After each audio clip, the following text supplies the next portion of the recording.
it was so devastating for me, being the one that convinced her to change herself so that she could fit in. That was a really big moment for me as a parent. By 8 years old, so around that same time, she started to say when she was 6 that she felt like she should run away because she felt like she was a problem. So she became really emotionally tumultuous. She became very much like a toddler, just very fragile emotionally. She would have tantrums, she would have breakdowns, and she felt like such a burden to me because she was breaking down, you know. She felt like when she would get mean with her siblings or short-tempered, that made her a bad sister or brother, you know, at the time. And she really beat herself up about that, and she felt like she should run away.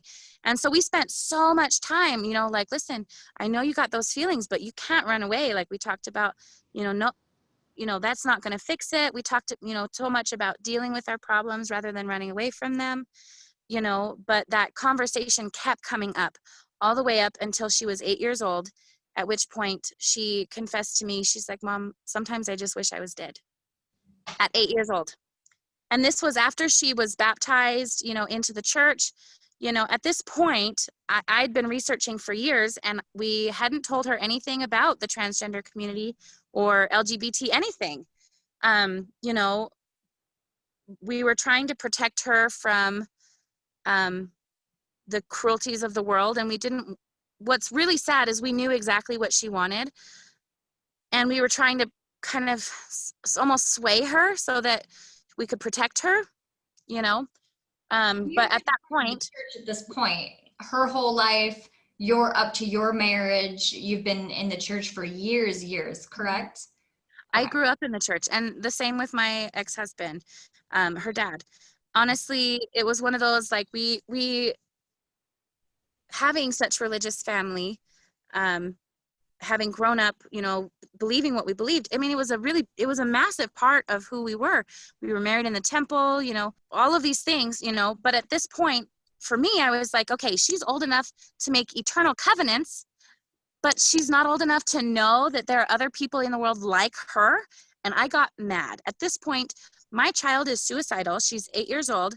And that's horrifying, especially, so when you look at statistics, when you look at what's going on, especially with LDS youth in the LGBT community, the effects of the teachings really dramatically, they hit hard, because you're being taught that being gay or transgender is comparable to alcoholism, that it's a flaw in your, whatever existence that makes you think that you're this thing, but it's not, and it's a temptation you need to fight. And you're better off celibate, than living authentically.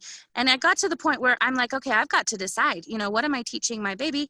And I had a crisis of my faith, and I was like, panic, and so I did end up, I left the church, and I promise, I couldn't take my child to church every Sunday knowing that they were going to teach her that she was flawed in nature for being different, and so that was a massive, painful moment for me. There's so many people who experience this in the Mama Dragons community. It actually started off as LDS moms trying to support each other, like, hey, my kid's different, hey, mine too, Yeah. And so that's about when I found the Mama Dragons, in my desperate search, like, I need support, I don't know what to do for my baby, and my baby wants to die. Kids are actually committing suicide so much younger these days. Yeah. And I wasn't taking any chances. So I dove right into it. And at first it was really hard for my ex-husband, for her dad, to get his head around, because he wasn't ready, and that's okay too. Like, people, he wasn't unsupportive. There are a lot of people who want to place blame, who want to get mad or whatever. But I know that my ex and I, her dad and I, we did our best with what we had. He experienced a lot of bullying as a kid, and he was desperate to protect her, So We can't judge people where they're at on their learning curves. Exactly. It's really hard not to, and it's really hard to say, be this way. But when somebody's, and always encourage people to be that way, if it's, kind and doing something well for somebody else, always encourage it. But I mean,